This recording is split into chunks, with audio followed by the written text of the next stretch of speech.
Nous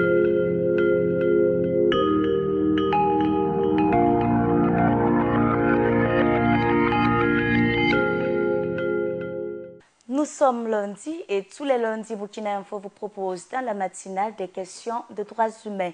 Aujourd'hui, essentiellement, nous parlons du respect du PIDCP, Pacte international relatif aux droits civils et politiques par le Burkina Faso, état des lieux. Et comme invité, je reçois sur ce plateau M.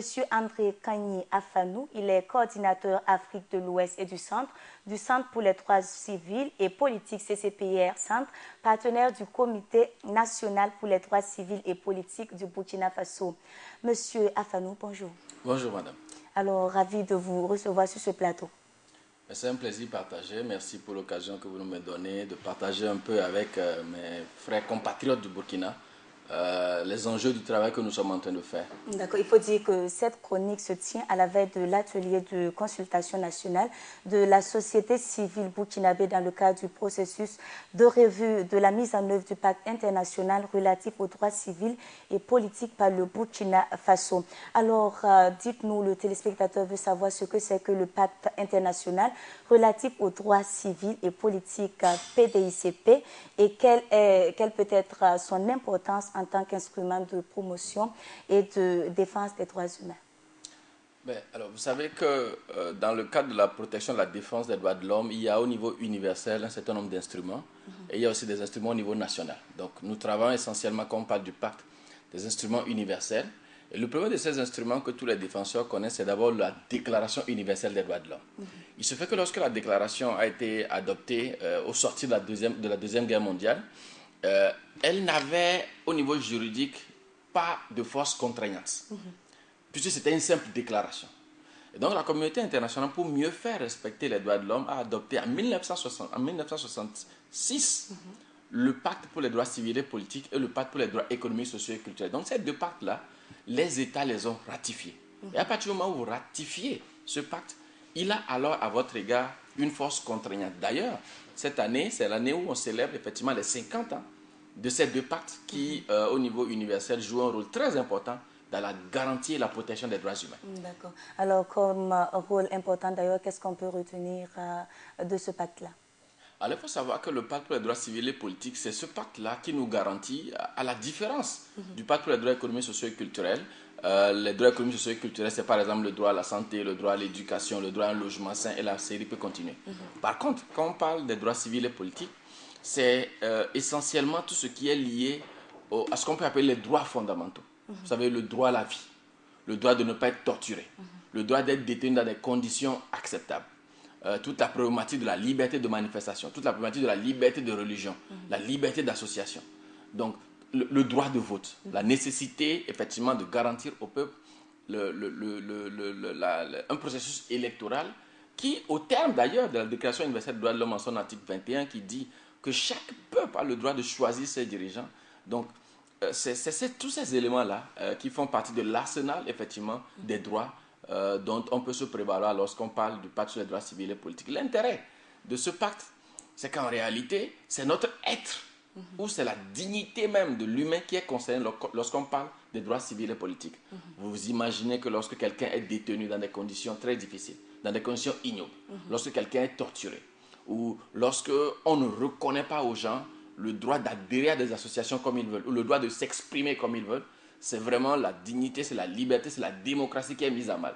Donc il me semble qu'au niveau universel et au niveau de nos pays, effectivement, ce pacte joue un rôle très important dans la garantie de l'état de droit et dans la garantie de l'exercice par les citoyens, effectivement, de leur dignité en tant qu'humains. D'accord. Et quelles sont les obligations qui incombent au Burkina Faso en tant qu'État parti au PIDCP?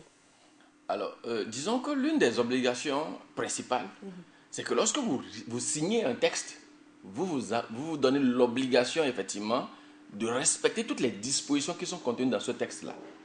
Et lorsque les États passent devant le Comité des droits de l'homme, ce que je voudrais préciser, c'est que le pacte pour les droits civils et politiques, le processus même d'installation, de mise en œuvre du pacte au niveau des Nations Unies, a permis que soit mis sur pied un comité des droits de l'homme. C'est ce comité qui vérifie la mise en œuvre par les États donc, de ce pacte. Et quelles sont donc les obligations? Le Burkina, comme tout État, a une obligation de respect des dispositions du pacte. Ça veut dire que, quelle que soit la région du Burkina, quelle que soit l'autorité du Burkina qui est concernée, il doit veiller à ce que la liberté d'expression, la liberté d'association, le droit de ne pas être torturé, la nécessité de mettre en place un système judiciaire équitable. Et en cas de non-respect, par exemple, est-ce qu'il y a des sanctions qui prévaut aux différents pays? Sanctions morales, oui. Sanctions juridiques, au sens de sanctions contraignantes, on peut parler difficilement de ça. Mais je voudrais expliquer qu'en réalité, en droit international, il y a le principe de souveraineté des États, qui est souvent brandi justement pour dire que nous voulons bien respecter ceci, nous ne voulons pas respecter cela.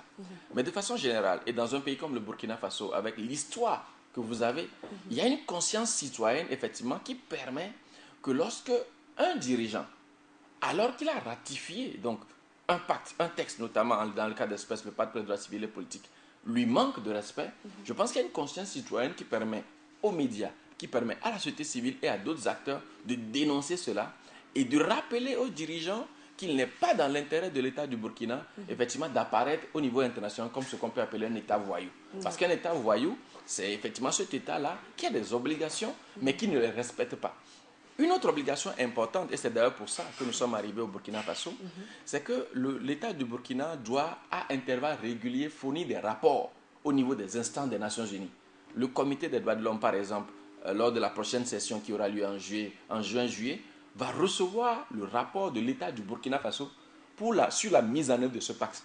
Et nous pensons qu'à cette occasion, vous de la presse, la société civile et d'autres instances doivent effectivement œuvrer à donner des informations alternatives pour que, si à un niveau ou à un autre, l'État ne dit pas toute la vérité sur ce qui est fait, et bien que les membres du comité, notamment les Nations Unies, puissent avoir une appréciation alternative. D'accord. Alors, Monsieur Afanou, dans quel cadre s'inscrit la revue de la mise en œuvre de ce pacte-là par le Comité des droits de l'homme des Nations Unies et quels sont les enjeux de l'importance de la présente revue? Oui, dans quel cadre cela se situe?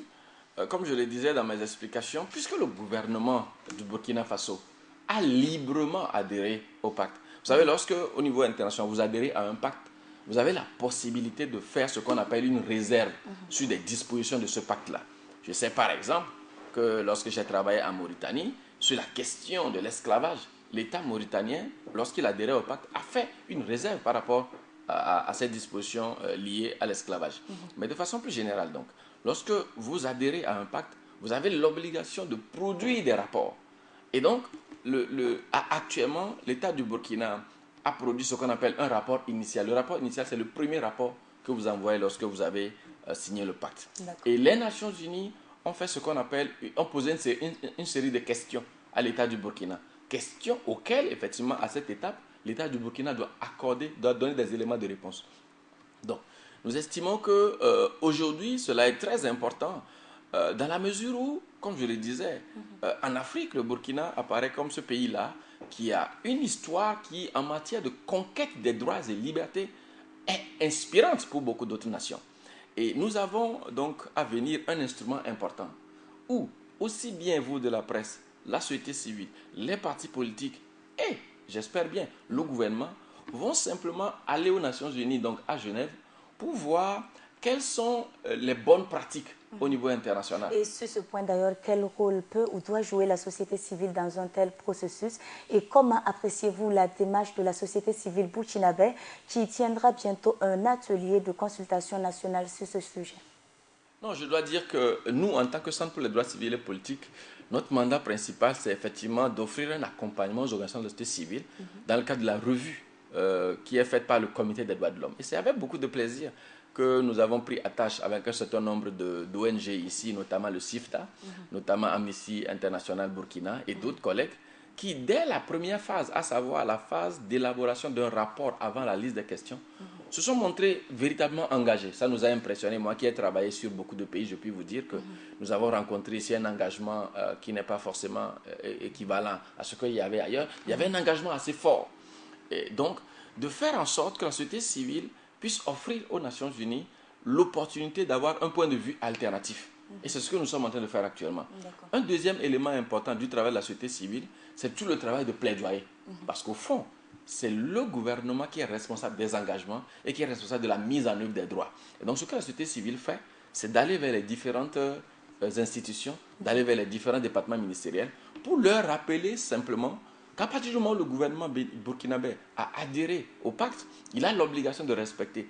Et s'il y avait un aspect où on a besoin peut-être de partage de bonnes pratiques, nous sommes là en tant que centre pour les droits civils et politiques, mais les ONG du Burkina, qui elles-mêmes sont dynamiques, qui elles-mêmes, selon ce que j'ai vu sur le terrain, ont des expériences de par leur collaboration avec d'autres ONG internationales, mais ces ONG-là doivent normalement, et c'est ce que nous sommes en train de faire, montrer leur disponibilité à travailler effectivement pour accompagner l'État du Burkina. Si par exemple sur des questions pointues, moi j'ai lu la liste des questions qui a été adressée à l'État du Burkina. Déjà à l'époque, j'ai cru comprendre qu'il y a des évolutions, mais la préoccupation était par exemple relative à la Commission nationale des droits de l'homme. Est-ce que la Commission nationale des droits de l'homme a toutes les ressources nécessaires au niveau juridique et au niveau financier pour mener à bien ces actions, étant entendu que les hommes sont là. Ensuite, d'autres défis ont été relevés, notamment liés aux questions d'égalité et de manque de discrimination, aux conditions de détention, au fait qu'il faut élucider un certain nombre d'assassinats qui ont été constatés dans le pays. Donc, sur tous ces aspects-là, l'État du Burkina fera des choses, mais la société civile sera là aussi, effectivement, pour accompagner l'État et partager les bonnes pratiques. Un dernier élément sur lequel je voudrais insister, c'est le fait que la société civile doit jouer le rôle qui est le sien, à savoir sensibiliser les citoyens sur la pertinence de l'utilisation donc de l'instrument qu'est le pacte pour les droits civils et politiques pour faire avancer les droits de l'homme au Burkina Faso. Alors, merci à vous, Monsieur André Kagny Afanou. Amis téléspectateurs, c'était pour vous la chronique du jour sur le respect du pacte international relatif aux droits civils et politiques pays DCP par le Burkina Faso, état des lieux.